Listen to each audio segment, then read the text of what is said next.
Bapak Ibu sekalian, Shalom. Kita bersuka cita pada pagi hari ini boleh merayakan Natal di tempat yang cukup nyaman. Tadi saya melihat televisi dan ada cukup banyak orang Kristen yang merayakan Natal di tenda pengungsian. Khususnya di sekitar Gunung Sinabung sana yang meletus lagi. Tapi mereka tetap merayakan Natal. Karena mereka percaya Yesus adalah Juru Selamat. Yesus adalah Kristus. Tetapi Yesus juga adalah Tuhan. Dia adalah Raja. Pagi hari ini saya akan menyampaikan firman Tuhan sesuai tema yang ditetapkan. Maranatha. The King is coming. Kita membaca dalam 1 Korintus pasal 16 ayat yang ke-22.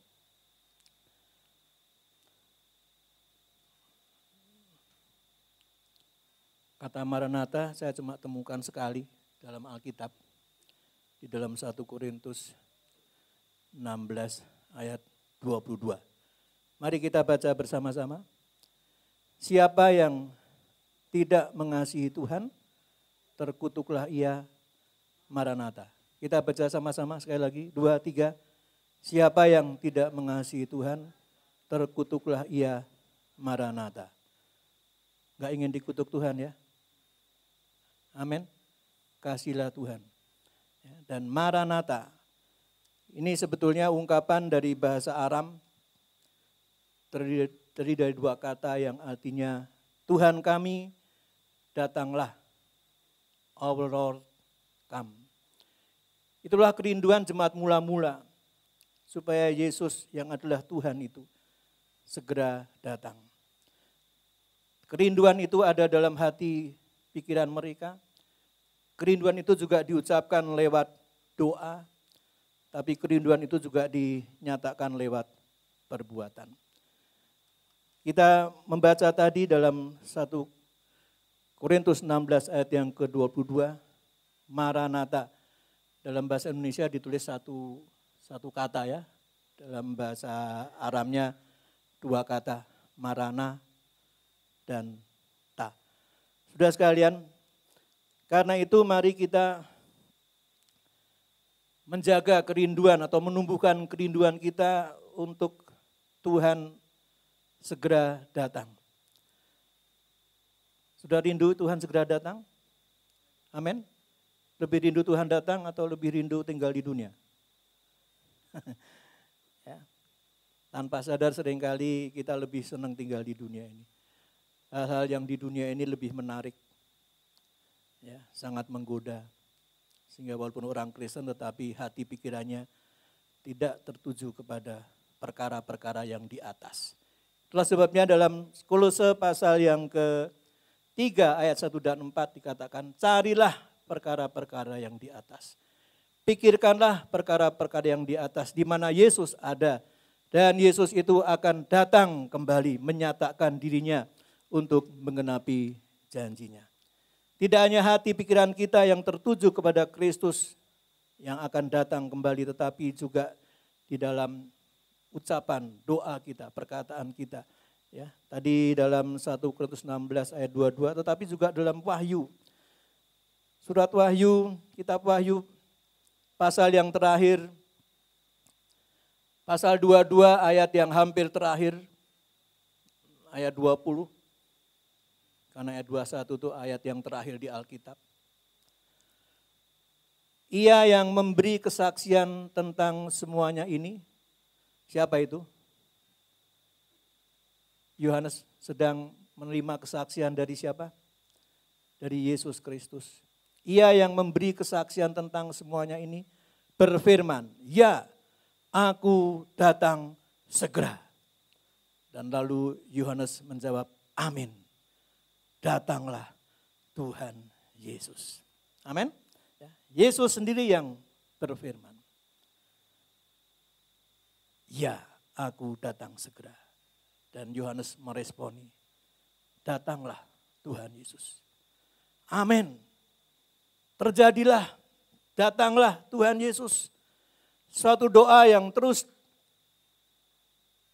diucapkan dengan penuh keyakinan karena Yesus telah berfirman. Tetapi juga di dalam perbuatan, kita baca dalam 1 Tesalonika 1 ayat 9 dan 10. Jangan cuma dalam doa kita, dalam salam kita, Maranatha, Maranatha. Ada lagu tentang Maranatha.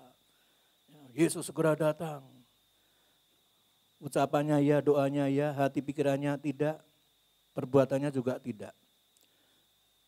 Kita baca 1 Tesalonika pasal 1. Ayat 9 dan 10.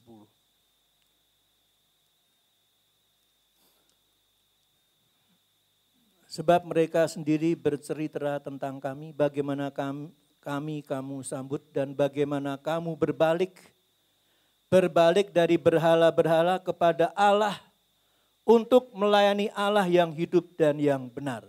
Kita sudah berbalik kembali kepada Allah, amin. Allah yang hidup dan yang benar, dan kita melayani Dia karena Dia yang telah terlebih dahulu melayani kita. Dan untuk menantikan kedatangan anaknya dari surga yang telah dibangkitkannya dari antara orang mati, yaitu Yesus yang menyelamatkan kita dari murka yang akan datang. Tidak hanya dalam doa-doa kita, salam kita,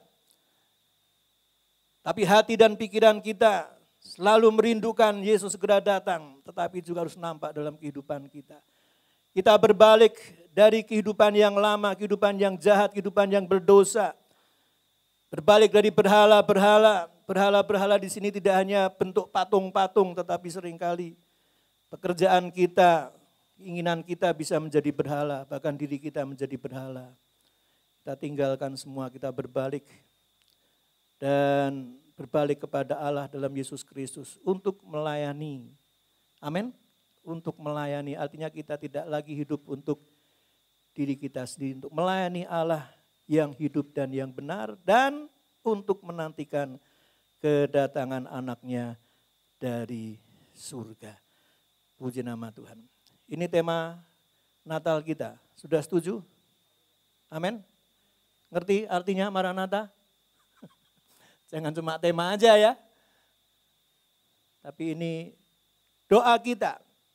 Ini keyakinan kita, ini kerinduan kita, ini tekad kita untuk sungguh-sungguh menantikan kedatangan Yesus kembali. Kita merayakan Natal berarti merayakan kedatangan Yesus yang pertama kali. Tiap tahun diperingati kedatangannya yang pertama kali. Karena sedang menunggu kedatangannya yang kedua kali. Kapan dia akan datang kedua kali? Kalau di Alkitab disebut dia akan datang kembali. Kata kedua kali enggak ada, itu istilah kita aja. Membedakan kedatangan yang pertama dan kedua. Tapi dia akan datang kembali. Kapan dia akan datang kembali? Minggu lalu dalam khotbah Pastor Christopher. Kapan dia akan datang kembali? Ada yang tahu? Tidak seorang pun tahu. Yang ada orang yang sok tahu. Tidak seorang pun tahu, karena itu kita harus selalu siap sedia. Puji Tuhan, itu arti kata Maranatha. The King is coming, tepatnya the Lord is coming. Tapi memang Tuhan adalah Raja. Dia adalah Raja yang berkuasa. Saya akan memberikan beberapa catatan tentang Raja yang akan datang. Ini kalau Inggrisnya the King is coming tuh bukan akan datang ya, tapi yang sedang datang. Ya, kan sedang datang kan ya. Oke, tapi dia sedang datang dan dia memang juga akan datang. Karena itu ada beberapa catatan yang saya mau sampaikan. Kenapa Yesus Raja itu akan datang? Yang pertama, tujuannya ia datang untuk memproklamirkan dirinya sebagai Raja dan Tuhan. Dalam Wahyu pasal yang ke-19, dalam khotbah kemarin pun juga dibaca ayat itu. Sudah masih ingat? Mudah-mudahan. Ini dibaca lagi ya, Wahyu 19 ya. Soalnya ini firman Tuhan yang segera akan terjadi. Coming soon, segera akan datang. Bukan di 21, tapi dalam dunia nyata kita. Ya, dikatakan Wahyu pasal 19, nanti baca ayat 11 sampai yang ke-16. Dia akan menunggangi kuda putih. Ya, dan namanya yang setia dan yang benar.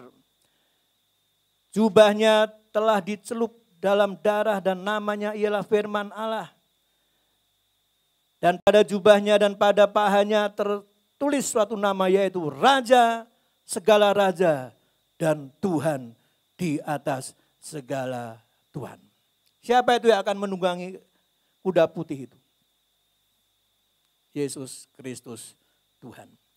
Ini beda dengan kuda putih dalam pasal sebelumnya, yaitu antikris. Tapi ini kuda putih yang terakhir ini adalah Yesus sendiri, dan dia akan memproklamirkan dirinya bahwa dia adalah Raja di atas segala raja.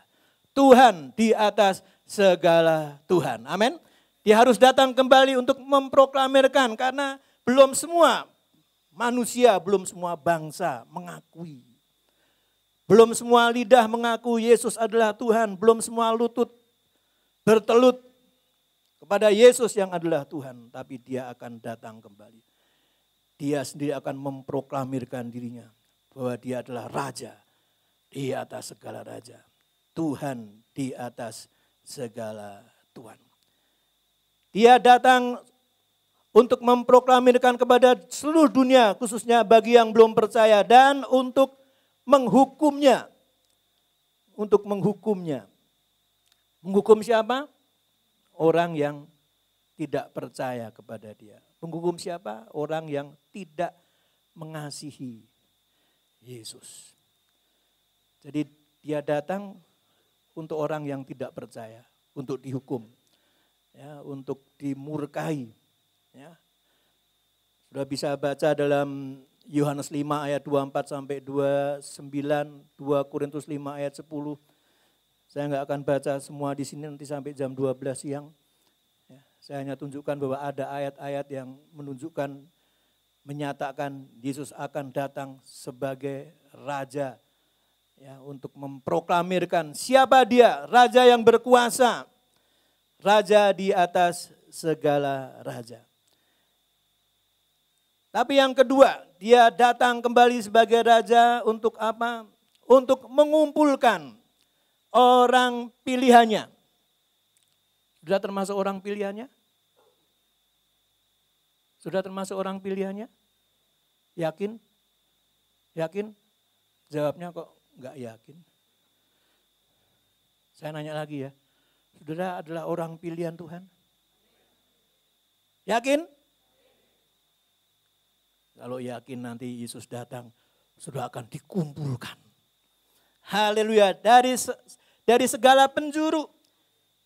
Dia datang pertama kali untuk menghukum orang yang tidak percaya. Tapi dia juga datang untuk mengumpulkan orang pilihannya. Haleluya, dia akan datang dengan penuh kuasa dan kemuliaan.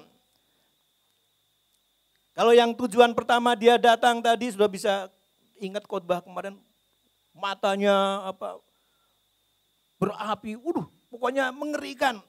Bagi yang nggak percaya, kedatangan Yesus kembali itu mengerikan. Tapi bagi yang percaya, itu justru suatu hal yang membahagiakan. Amin. Dia akan datang dengan penuh kuasa dan kemuliaan. Baca lagi nanti Matius pasal 24 ayat 30 dan 31. Minggu lalu dikhotbahin itu. Ya, saya cuma ngingetin ayat-ayat yang udah dikhotbahin aja. Sudah mau ingat itu? Ingat firman Tuhan? Mau ingat firman Tuhan? Mau ingat janji Tuhan? Atau baca terus lupa? Dengar terus lupa? Jangan ya. Kita hidup pada akhir dari akhir zaman. Dan janji kedatangan Yesus kembali sebagai Raja segera akan dikenapi. Puji nama Tuhan. Jadi Yesus akan datang kembali. Bagi orang yang percaya, dia akan datang sebagai Raja penuh kuasa dan kemuliaan. Seluruh malaikatnya akan datang menyertai kedatangannya. Luar biasa. Orang-orang pilihannya dikumpulkan. Dikumpulkan untuk diapain nih Bapak Ibu? Dikumpulkan untuk diangkatnya, dijemputnya, masuk dalam perkawinan anak domba. Karena orang pilihannya adalah mempelai perempuan. Dan Yesus yang raja itu, tapi sekaligus dia adalah mempelai laki-laki.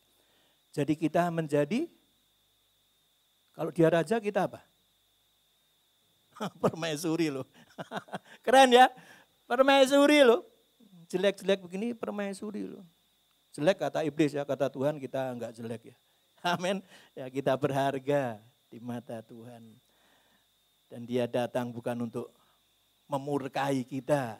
Dia datang bukan untuk menghukum kita. Dia datang bukan dalam wujud bentuk yang sangat menakutkan.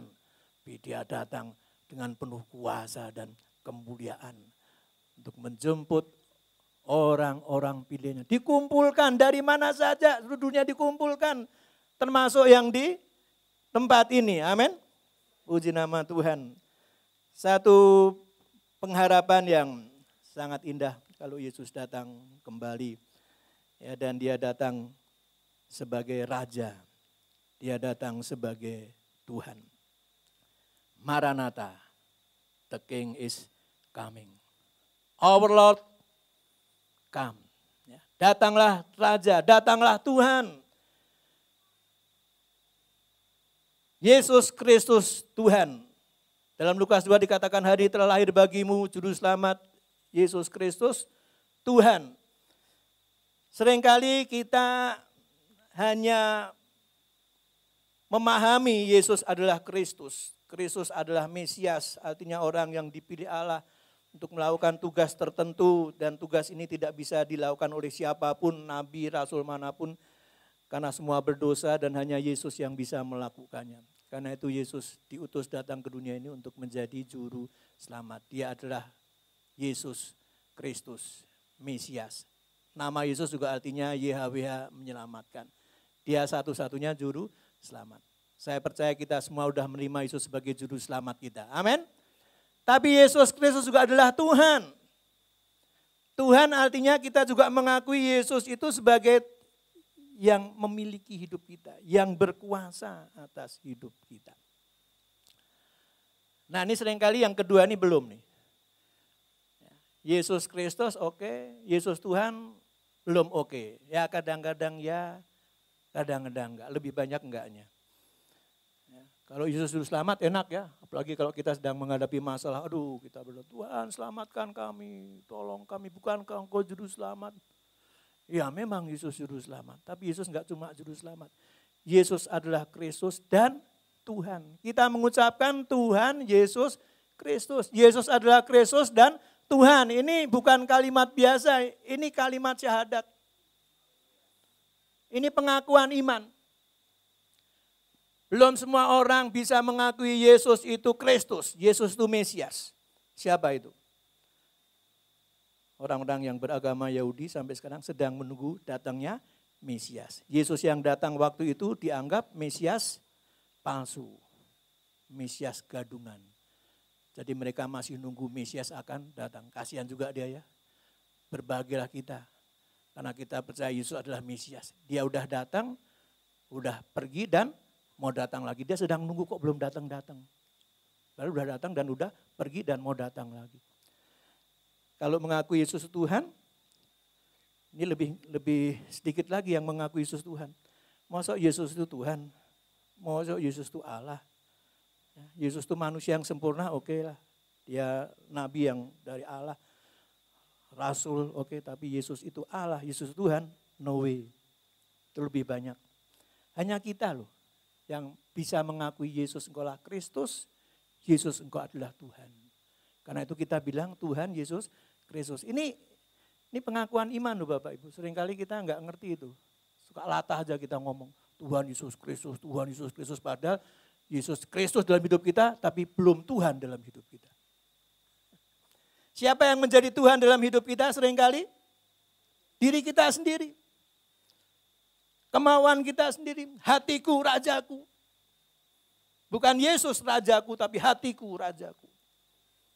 Yesus Kristus, amin. Yesus Tuhan, nanti dulu. Seringkali seperti itu. Karena itu, sudah sekalian, Yesus akan datang sebagai Raja dan sebetulnya kerajaan Allah itu sedang akan datang, segera akan datang, tapi kerajaan Allah itu sebetulnya juga sudah datang. Ini bagian yang terakhir nih ya. Tadi saya sebutkan tentang Yesus datang sebagai Raja untuk menghakimi yang enggak percaya, menghukum yang enggak percaya. Yang kedua, dia akan datang untuk mengumpulkan orang pilihannya. Dan itu kan akan datang ya, tetapi sebetulnya kerajaan Allah sudah datang walaupun dalam bentuk yang tersembunyi. Karena itu judulnya saya kira enggak kebetulan itu ya, The King is Coming. Ini kalau bahasa Inggrisnya The King is Coming artinya Raja itu sedang datang, bukan akan datang, sedang datang. Dan Yesus pun di dalam pengajarannya, nanti sudah baca dalam Injil Lukas ya, dalam Injil Lukas itu tentang kerajaan Allah itu sangat banyak sekali ayatnya, saya sebutkan beberapa saja. Ya, Lukas 10 ayat 9 dan 11, kerajaan Allah sudah dekat padamu. Lukas 11 ayat 20, kerajaan Allah sedang datang kepadamu. Lukas 17 ayat 21, kerajaan Allah ada di antara kamu. Walaupun dalam wujud yang tersembunyi, yang belum secara nyata. Karena kerajaan Allah akan datang secara nyata. Kapan? Kalau Yesus datang sebagai Raja. Tapi setiap kali dia menunjukkan kuasanya. Dia mengalahkan iblis, dia mengusir setan. Dia menyembuhkan penyakit, sebetulnya dia sedang menunjukkan dia adalah Raja yang berkuasa. Tapi kerajaan Allah tadi masih secara tersembunyi. Baru akan menjadi nyata nanti kalau dia datang kembali. Dan itulah yang kita sedang nantikan. Jadi kerajaan Allah itu sebetulnya dekat dengan kita, sedang mendatangi kita, bahkan ada di antara kita. Tetapi yang menarik sebetulnya adalah Lukas 18 ya, kita baca lagi ini. Ini biasanya dibaca waktu penyerahan anak. Hari ini enggak ada penyerahan anak. Tapi mari kita baca ya, Lukas 18.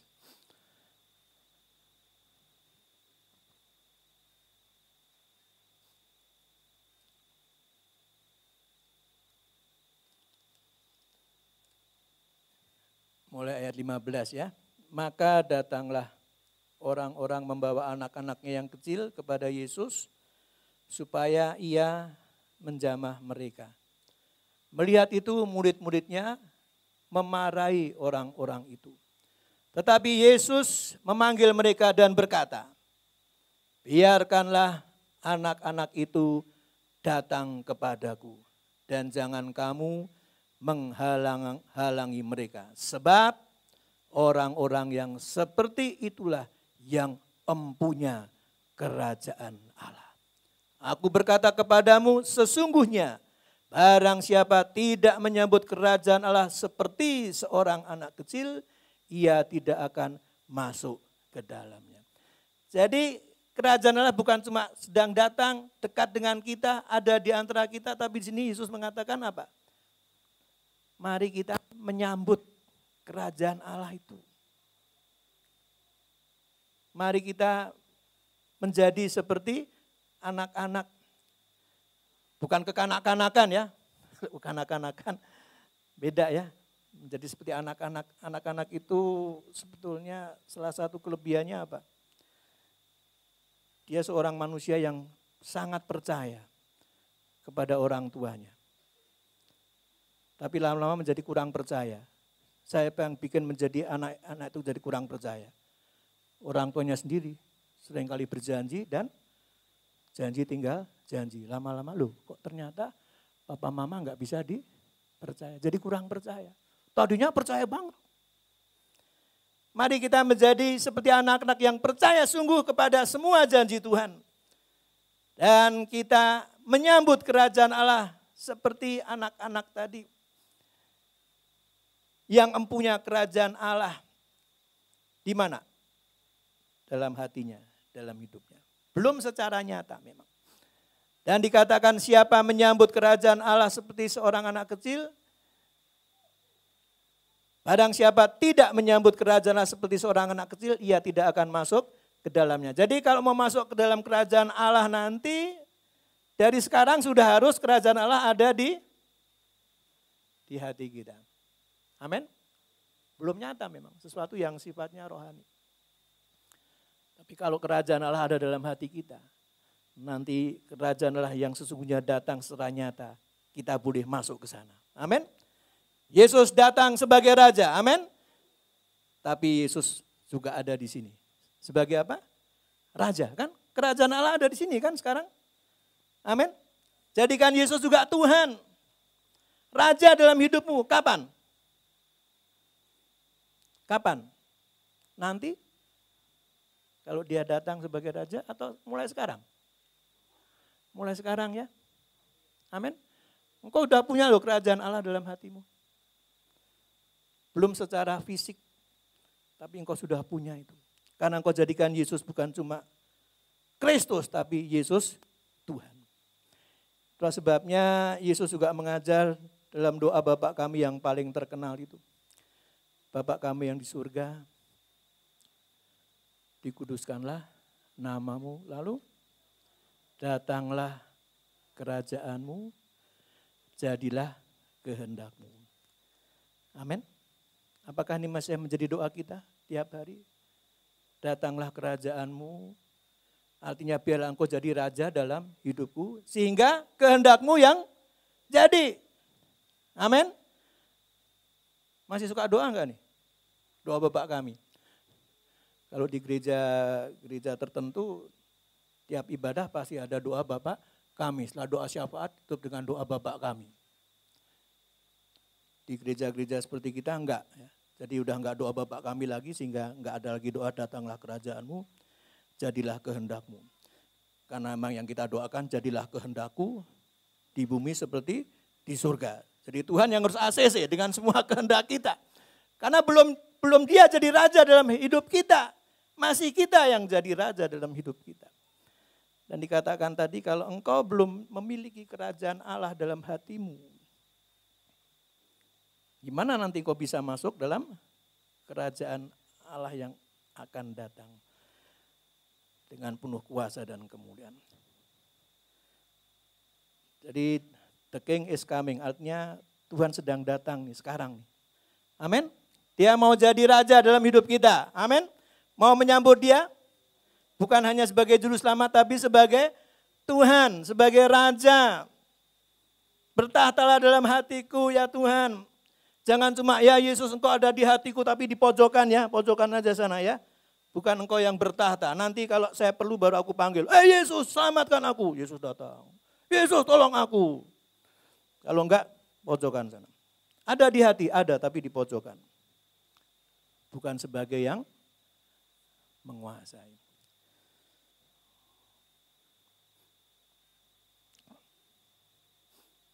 Kayaknya itu aja deh ya. Pesennya. Kayaknya sih sederhana tapi dalam ya kayaknya ya. Dalam loh, karena seringkali Yesus tuh belum jadi raja dalam hidup kita. Juru selamat iya, kerjanya apa nyelamatin. Nolong kita. Tapi jadi raja yang menguasai hidup kita, kehendaknya harus menjadi yang kita ikuti. Baru kemarin saya mendengar sebuah berita yang menyedihkan sebetulnya. Enggak di Indonesia nih, di Australia. Australia. Nama Australia itu dari Ambon. Jadi orang Ambon bilang, Australia di sana ada pulau Australia.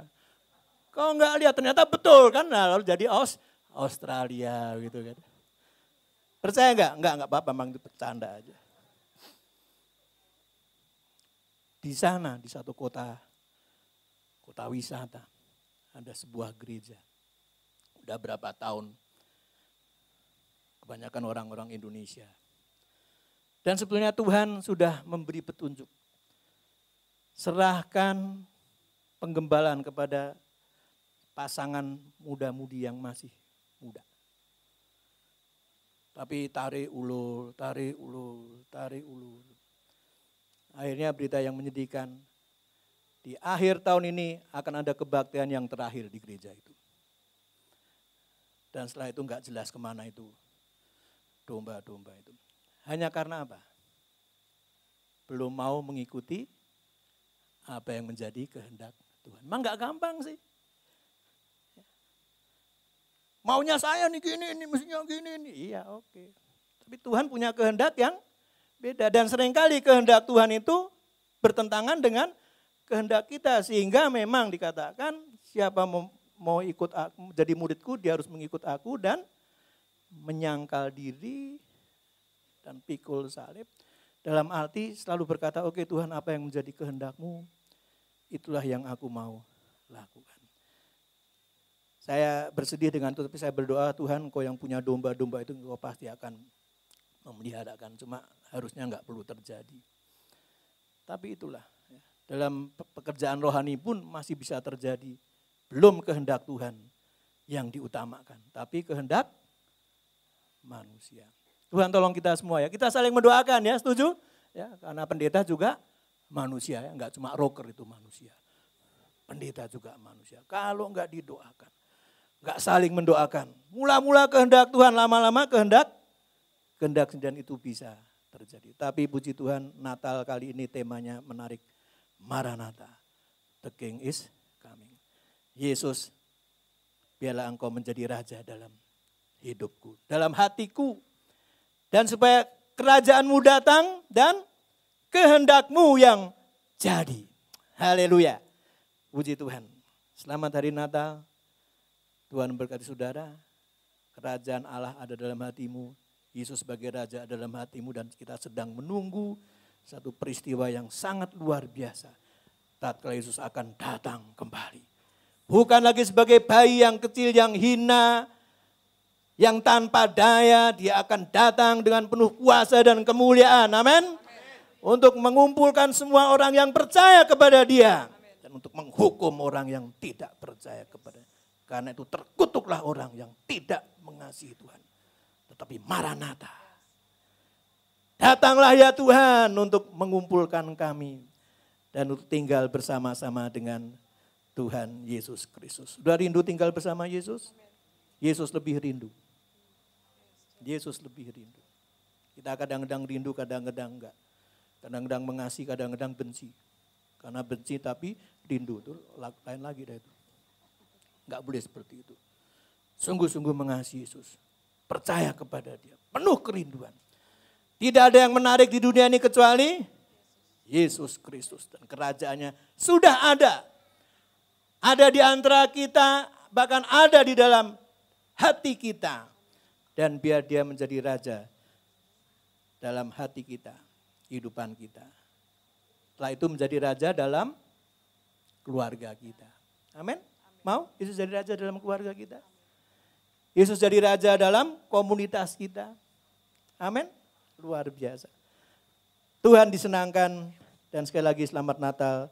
Maranatha. Haleluya.